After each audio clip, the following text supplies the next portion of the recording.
Hello students, हम लोग half yearly question paper के मैक्सिमम प्रॉब्लम तो पहले सॉल्व कर चुके हैं। दो क्वेश्चन बच गया था, एक क्वेश्चन नंबर 31 और एक क्वेश्चन नंबर 32। ये दोनों क्वेश्चन में एक एक ऑप्शन भी दिए हुए हैं, यानी कुल मिलाकर के हम लोगों को 4 प्रॉब्लम सॉल्व करना है।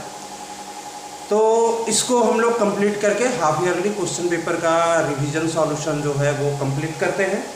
ठीक है, तो आप लोग, हमको जहाँ तक लगता है कि जो पहले आप लोगों को मैं भेजा हूँ सॉल्यूशन, आप उसको देख लिए होंगे एक बार अच्छे से। क्या क्या आप गलती किए थे, उसको कैसे रेक्टिफाई करना था, वो आपको समझ में आ गया होगा। तो बाकी बचे हुए 2 क्वेश्चन के लिए आज हम लोग अपना काम शुरू करते हैं।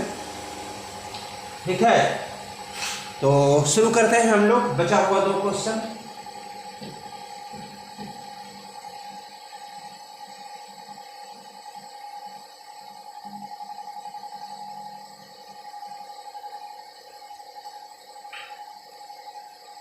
देखो, क्वेश्चन 31 में क्या कहता है, calculate the uncertainty in velocity. We have to determine the uncertainty in velocity. Uncertainty in velocity delta v equal to what.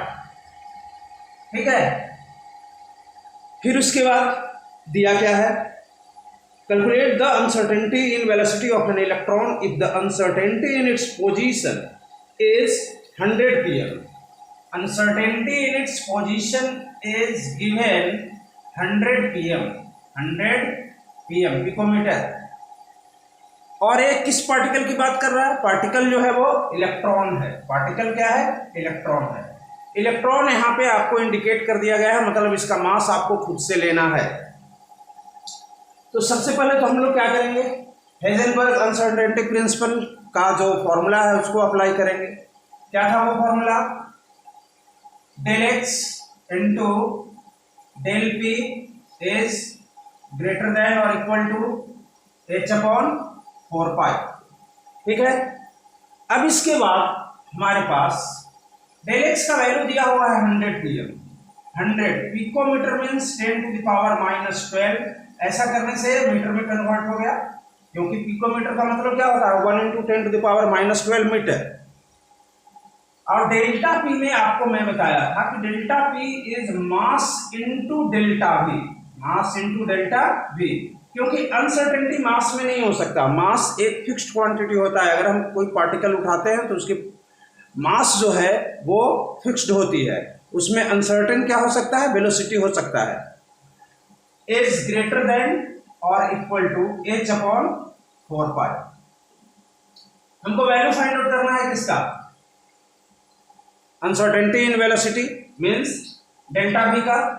तो आपके पास जो डेल्टा वी का वैल्यू आएगा वो क्या आएगा, h अपॉन 4 पाई। अच्छा, इसको इक्वलिटी साइन की तरह आप ट्रीट कर सकते हैं ना कैलकुलेशन के समय, 4 पाई। और a आएगा कितना, 10 to the power minus 10, 10 to the power minus 10, और mass of electron into mass of electron, that is delta v is equal to h की वैल्यू पुट कर दो, 6.6 into 10 to the power minus 34 divided by 4 into pi का value put कर दो 3.14 into 10 to the power minus 10। और mass of electron कितना होता है, mass of electron is 9.1 into 10 to the power minus 31 kg। ठीक है, अब आप इसको सॉल्व करोगे तो क्या आएगा, delta v is equal to 6.6 into, पहले 10 टू द पावर जो भी है उसको ऊपर ले जाओ, तो इसको ऊपर ले जाओगे तो ये कितना आ जाएगा, माइनस 31 प्लस 31 है, प्लस 41 ऊपर में हो जाएगा, प्लस 41, तो 41 माइनस 34, 10 टू द पावर 7 आ जाएगा, डिवाइडेड बाय नीचे में हमारे पास क्या आएगा, 4 into 3.14 into 9.1 is equal to, अब इसको सॉल्व करना है। इसको आप सॉल्व करोगे तो ये आपके पास आएगा कितना, ये वैल्यू सही है ना, 31 एंड 10 41 ऊपर जाएगा, हाँ ये सही है। अब इसके बाद हमको इसको सॉल्व करना है। देखिए कहीं कुछ गलत हुआ है क्या, डेल्टा वी इक्वल टू 4 पाई। सही है, सही है। अब इसके बाद यहाँ पे हम लोग क्या करेंगे, यहाँ पे इसका वैल्यू आप कैलकुलेट करोगे तो कितना आएगा, 6.6 है। 2 से इसको कैंसिल कर दो, 2 2 जा 4 और 2 से इसको कैंसिल करोगे कितना आएगा, 3.3। अब यहाँ पे 3.3 का डेसिमल हटा दो, 3.3 का डेसिमल हटाओगे तो यहाँ पे 33 हो जाएगा डिवाइडेड बाई 2। और यहाँ पे 9.1 के बाद भी डेसिमल के बाद एक डिजिट है, यहाँ भी डेसिमल के बाद एक डिजिट था, यहाँ भी डेसिमल के बाद एक डिजिट था, तो यहाँ भी हम डेसिमल क्या करते हैं, हटा देते हैं 91। और यहाँ जो है 3.14 इसको हम कर देते हैं 314। और ऊपर में डेसिमल के बाद 2 डिजिट था तो ऊपर में 10 टू द पावर 2 होगा, तो ये सॉल्व होकर के आ जाएगा 10 to the power 9, 10 to the power 9। 7 पहले से था और यहाँ डेसिमल हटा है तो 2 डिजिट के हटने के कारण 2 जीरो और बढ़ गया ऊपर में। अब यहाँ पे 33 को 2 से डिवाइड करो, जो भी आ रहा है क्या आएगा, 33 divided by 2, what it will be 2 1 जा 2, 1 3, 2 6 जा 12, 1 0, 16.5। ठीक है, अब 16.5 को आप डिवाइड करो 99 से। 99 से पहले आप डेसिमल हटा दो, यहाँ आ जाएगा डेसिमल 99 1 जा 99, तो 99 15 माइनस 9 6, फिर 5 बच जाएगा, 15 माइनस 9 6। डेसिमल डला हुआ है तो आप एक जीरो डालो और ये लगभग 6 टाइम्स में जाएगा, तो 600 में से 6 माइनस कर दो, 594, 0 माइनस 4 6, और ये बच गया 15 माइनस 9 6। ये आपको 1.66 0.166 इस तरीके से आता जाएगा। तो अब आपका रिजल्ट क्या आ गया, 0.166, 0.166। अब इसको कितने से डिवाइड करना है, इसको डिवाइड करना है 314 से, 314 से। आप इसको डिवाइड करोगे क्या आएगा, क्या आएगा, इसको डिवाइड करोगे तो डेसिमल यहाँ पे लिख दो मतलब, और उसके बाद या फिर कैसे करोगे इसको, इसको आप ऐसा लिख सकते हो ना, देखो 0.166 डिवाइडेड बाई 314, इसको आप लिख सकते हो 166 डिवाइडेड बाई 314 मल्टीप्लाइड बाई 1000। तो आप क्या करो 166 को डिवाइड कर लो 314 से, और जो भी आएगा डेसिमल हम 3 प्लेस शिफ्ट कर लेंगे। तो पहले तो आपको यही डेसिमल लेना पड़ेगा, डेसिमल लेना पड़ेगा तो ये आ जाएगा यहाँ 0। अभी क्या आएगा, अभी क्या आएगा यहाँ, ये आएगा 5 टाइम्स 1570, 0 16 माइनस 9 कैंसिल हो गया, डेसिमल डाला हुआ है तो 0, 3 3 जा 9, लगभग 3 के आसपास आएगा 0.53। और 0.53 का डेसिमल जो है 3 प्लेस और इधर खींचेगा तो 0.00053, ये आपका आंसर आ गया। तो ये आ गया कितना, 0.00053 into 10 to the power 9, 10 to the power 9। अब आप इसको क्या करो, स्टैंडर्ड फॉर्म में लिखो, स्टैंडर्ड फॉर्म में लिखो, इस रिजल्ट को मैं यहाँ लिख रहा हूँ। ठीक है, इधर से इसको हटा दिया और इसको इधर लिख रहा हूँ, कितना आ जाएगा, डेसिमल 1 2 3 4 प्लेस शिफ्ट होगा तो 5.3 इंटू 10 टू द पावर, ये जो 9 है उसमें से 4 10 टू द पावर 5 आ जाएगा, इतना मीटर पर सेकेंड। ये आपका अनसर्टेनिटी इन वेलोसिटी आएगा। ठीक है, तो ये बहुत इजी क्वेश्चन था, कैलकुलेशन थोड़ा टाइम टेकिंग है लेकिन प्रॉब्लम ज्यादा डिफिकल्ट नहीं था। तो ये आपका हो गया कौन सा क्वेश्चन, क्वेश्चन नंबर 31 का पहला वाला। इसमें एक ऑप्शनल क्वेश्चन भी है तो उसको हम लोग करते हैं। अब देखो ऑप्शन में जो क्वेश्चन है वो थ्योरी है, कहता है right 3 point difference between orbit and orbital. Orbit और ऑर्बिटल में 3 पॉइंट डिफरेंस लिखना है, तो आप इधर ऑर्बिट ले लो, इधर क्या ले लो, ऑर्बिटल ले लो। सबसे पहला काम क्या करो, ऑर्बिट का डेफिनेशन लिखो और ऑर्बिटल का डेफिनेशन लिखो। ऑर्बिट का डेफिनेशन क्या होता है? The circular path around the nucleus of an atom in which electrons revolve. तो ये पहला पॉइंट हो गया ऑर्बिट के लिए। ऑर्बिटल के लिए a region around the nucleus of an atom where the probability of finding electron is maximum. तो एक पॉइंट डिफरेंस हो गया। दूसरा पॉइंट में आपको क्या करना है, orbit is considered to be in two dimensional plane. Orbit is considered to be in two dimensional plane. Orbital is always considered in three-dimensional space. Three-dimensional space. Okay. Then third, the number of electron in an orbit is decided by maximum number of electron in an orbit is decided by 2n square. Maximum number of electron in an orbit is decided by 2n square. But maximum number of electron in an orbital is 2 से ज्यादा electron किसी orbital में नहीं हो सकता है। आप लोग एक पढ़े हैं ना, क्या कहा जाता है Aufbau principle, no more than 2 electron can be there, नहीं एक अबाव प्रिंसिपल बोल रहा हूँ, पॉलिश एक्सक्लूशन प्रिंसिपल, ठीक है, Pauli's exclusion principle, more than 2 electron can not be there in an orbital and the 2 electron in an orbital must have opposite spin. ठीक है, तो एक हो गया 31 का आंसर। अब उसके बाद 32 का आंसर में हम लोग चलते हैं। 32 का जो फर्स्ट क्वेश्चन है वो फोटो इलेक्ट्रिक इफेक्ट का न्यूमेरिकल क्वेश्चन है। आइंस्टाइन इक्वेशन जो आपको बताया गया था उसका क्वेश्चन है। कहता है the threshold frequency of a metal.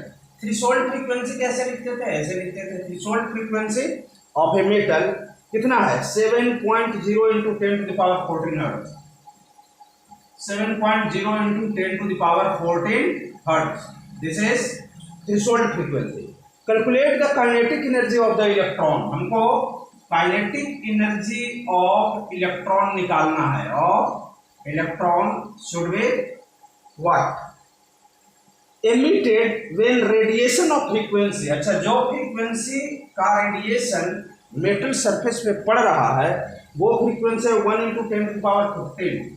1 into 10 to the power 15 hertz, 15 hertz, ठीक है। अब आपको फॉर्मूला क्या बताया था?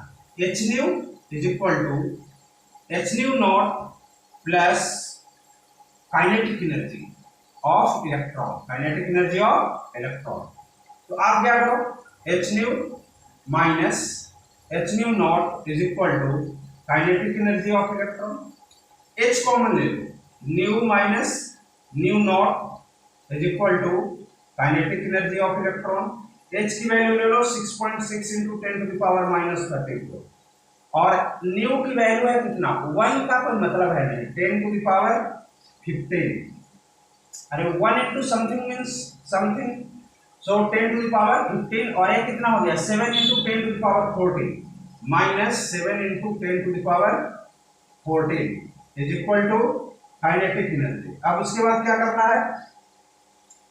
काइनेटिक एनर्जी का value 6.6 into 10 to the power -34 और यहाँ से क्या करो 10 टू द पावर 14 ले लो कॉमन, तो यहाँ से बच जाएगा 10 और यहाँ से 10 टू द पावर 14 आपने पूरा कॉमन ले लिया, बच गया क्या? 7 इक्वल टू काइनेटिक एनर्जी। अब उसके बाद काइनेटिक एनर्जी का वैल्यू कितना आ गया? आप देखो, kinetic energy equal to, kinetic energy is equal to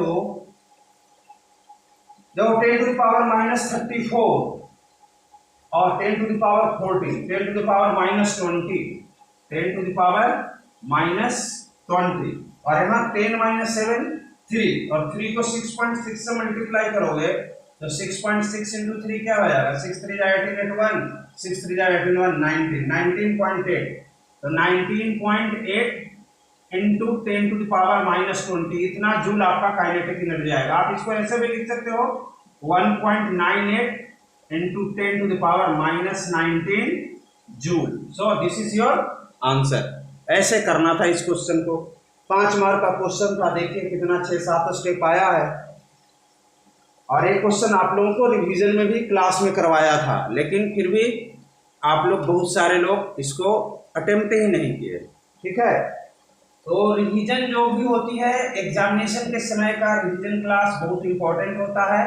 आपको मैक्सिमम उस तरीके के क्वेश्चंस को ही सॉल्व करवाया जाता है जो आपसे पूछा जाने वाला होता है। तो आप लोग क्या करते हैं, उसी समय क्लास भी छोड़ना शुरू कर देते हैं, क्लास मिस करना शुरू कर देते हैं। फिर आपको जो करवाया भी जाता है रिवीजन उसको ठीक से पढ़ के नहीं आते हैं। तो ये सब चीज पे ध्यान रखें आगे के एग्जामिनेशन से। कहता wavelength of emission is 616 nm। एक किसी इलेक्ट्रोमैग्नेटिक एमिशन का वेवलेंथ दिया हुआ है 616 nm।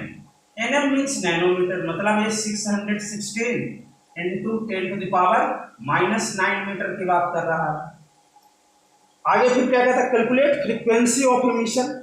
देखो फ्रीक्वेंसी इक्वल टू होता है c बाई लेमडा, और c का मतलब क्या है, वेलोसिटी ऑफ लाइट। किसी भी इलेक्ट्रोमैग्नेटिक वेव का अगर वेलोसिटी नहीं दिया हुआ हो तो आपको इसको वेलोसिटी ऑफ लाइट के इक्वल लेना है। तो ए कितना हो जाएगा, 3 into 10 to the power 8 divided by lambda की वैल्यू है 616 इंटू 10 टू द पावर -9। अब आप इसको क्या करो, ऊपर ले जाओगे तो 10 टू द पावर 9 और 8 17 हो जाएगा, और 3/616 को हम लोग इधर सॉल्व कर देते हैं। डेसिमल डालोगे 1 0 1 0 डालोगे, फिर 1 0 फिर 1 0 डालोगे, फिर 1 0, और ए आ जाएगा लगभग 5 टाइम्स आएगा, अप्रोक्सीमेटली 5 टाइम्स, 0.0005 इंटू दिस। तो आप इसको लिख सकते हो 5 इंटू 10 टू द पावर, या 5.0 डेसिमल को यहाँ ले आए, 10 to the power 14 hertz, 14 hertz. ये आपका आ गया क्या, फ्रीक्वेंसी ऑफ एमिशन। फिर कहता है distance travelled by radiation in 30 second. देखो डिस्टेंस इक्वल टू, आप लोग बहुत छोटे क्लास से फॉर्मूला पढ़ रहे हो, स्पीड इनटू टाइम। तो डिस्टेंस ट्रेवल्ड जो होगा, distance travelled is equal to, देखो एक 3 into 10 to the power 8 metre per second है। स्पीड कितना है, 3 into 10 to the power 8 metre per second, और कितने टाइम में डिस्टेंस ट्रेवल्ड पूछ रहा है, 30 सेकेंड में। तो आप इसको टाइम से मल्टीप्लाई कर दो, तो स्पीड इंटू टाइम जो होता है वो डिस्टेंस का वैल्यू देता है। तो ये आपको कितना देगा, 33 या 90 इंटू 10 टू द पावर 8, और आप इसको क्या करो 9 इंटू 10 टू द पावर 9 लिख दो, इतना किलोमीटर, क्योंकि ये 3 इंटू 10 टू द पावर 8, अच्छा नहीं किलोमीटर नहीं, मीटर, क्योंकि ये 3 into 10 to the power 8 metre per second है, तो मीटर पर सेकेंड है तो ये मीटर में आ गया। फिर क्या कहता है, energy of quantum. Energy of quanta के लिए फॉर्मूला क्या था, एनर्जी ऑफ क्वांटा के लिए फॉर्मूला था h nu, energy equal to h nu. अब h की वैल्यू है 6.6 into 10 to the power -34, and nu की वैल्यू कितनी है, न्यू की वैल्यू हम फाइंड आउट किए है ना, 5 into 10 to the power 14, 5 into 10 to the power 14। तो आप इसको मल्टीप्लाई कर लो, तो 6 5 जा 33, 6 5 जा 33, तो ये 33.0 आ गया, और 10 टू द पावर -20 आ गया। तो ये कितना आ जाएगा, 3.3 into 10 to the power -19 joule. This is energy of quanta. तो इस तरीके से करना था ये क्वेश्चन। तो ये भी क्वेश्चन सॉल्व हो गया। 2 क्वेश्चन बचा हुआ था, 31 और 32, 2 क्वेश्चन हम लोग क्या किए, सॉल्व कर लिए। आज मैं आप लोगों को ये सेंड कर दूंगा ताकि आपको पूरा सॉल्यूशन मिल जाए, सॉल्यूशन वीडियो मिल जाए। आपको कहीं कुछ देखना हो या फिर उसको रिपीट करना हो, रिवीजन करना हो, तो आप इसको कर सकें खुद से। ठीक है, ओके।